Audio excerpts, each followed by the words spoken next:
Hello everyone. So there is one topic that I would really want to cover in this video is regarding the attacks on the Indian diaspora on the foreign soil. So you must have seen in the past 2-3 years there has always been a huge amount of attacks on the Indian embassy on the foreign soil, whether it's Canada, it's Europe, Australia, America. There have been numerous of instances where there has been some sort of violence activities that have been that have been actually occurred on the Indian embassy or on the Indian origin people on the foreign soil. So what is the reason behind that, and why these attacks are happening, and why do not these countries in which these attacks are happening on the Indian diaspora, you can say, or on the Indian embassy, or the people who are working for India while sitting in those countries, why these attacks and these threats are giving to the Indian embassy and the Indian origin people in the foreign soil, and especially those people who are working for the government of India.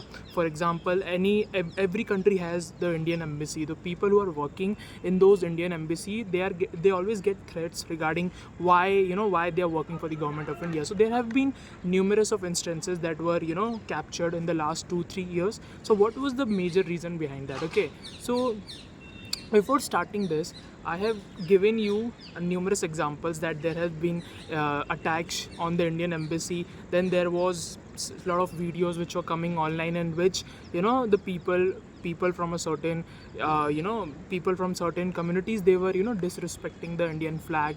They were disrespecting the Indian integrity, and they were disrespecting basically India as a country, which is really not respectable, because India is a democratic country, right? And when we go on the foreign soil and when we see these kind of attacks that happen on for the India, for example, burning the Indian flag, or talking, I mean, I can understand there are certain people, obviously they do have some sort of revolt against certain politicians. You can abuse them, you can abuse the politicians, but why to interfere and why to include India as a whole country? Because India as a whole country is not run by certain people. They are in the government right now for 5 years. Maybe after the next 5 years there's some other party will come, right?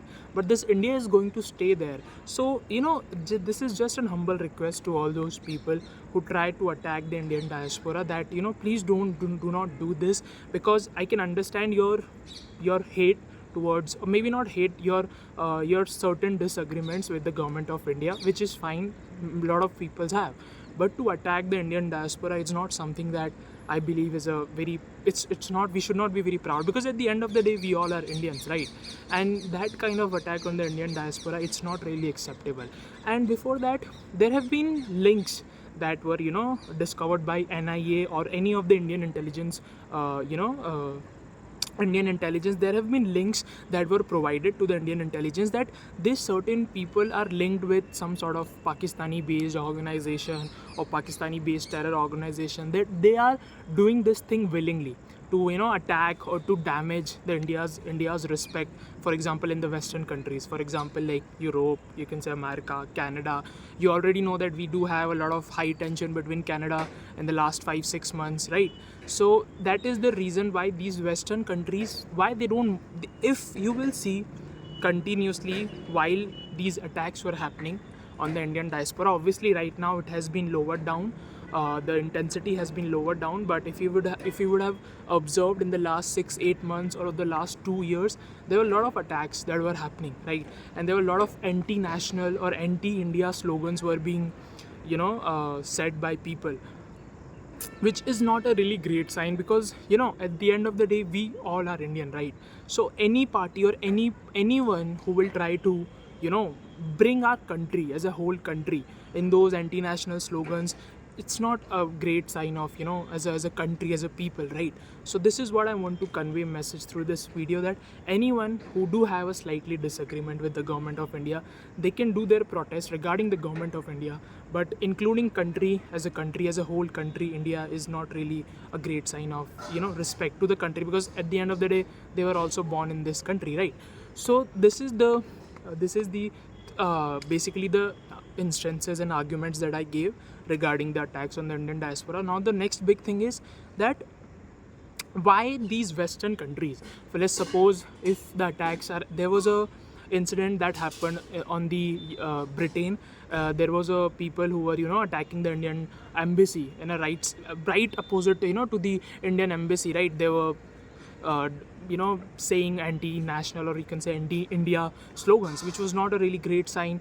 And then there has been instances where Indian embassies were burned down in America. In Canada, there were a lot of Indian embassy officials. They were working in the they were working as an Indian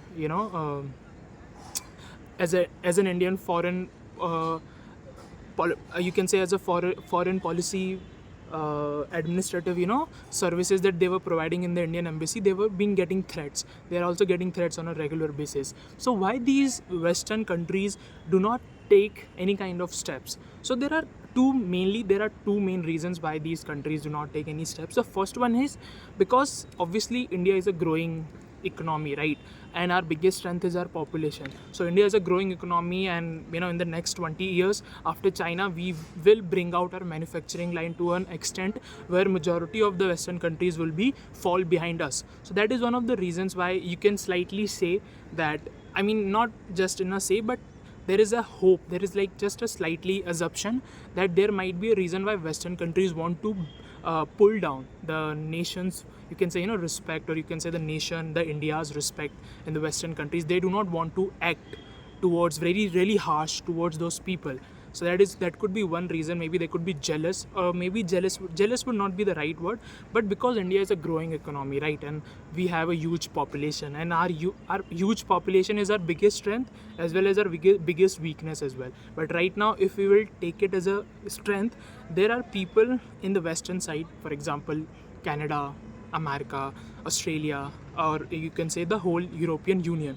There are countries which doesn't really like the way India growing right now, like the economy's point of view. If you will see, we are growing. Obviously we do have a lot of inflation right now, but we are actually growing. But after 1991, the liberation of economy, which was done by Dr. Manmohan Singh, we are right now on the right path for a growing.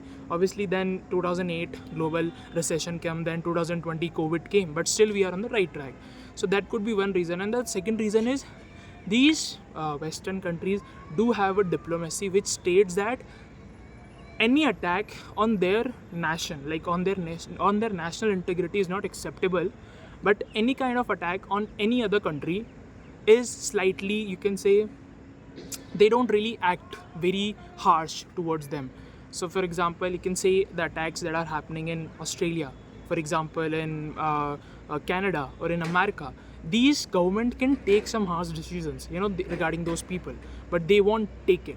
Why they won't take it? Because they want, it's like there is a quote in English which states that if you cannot I can give you the I couldn't quote that in English, so I can say in Hindi कि अगर किसी का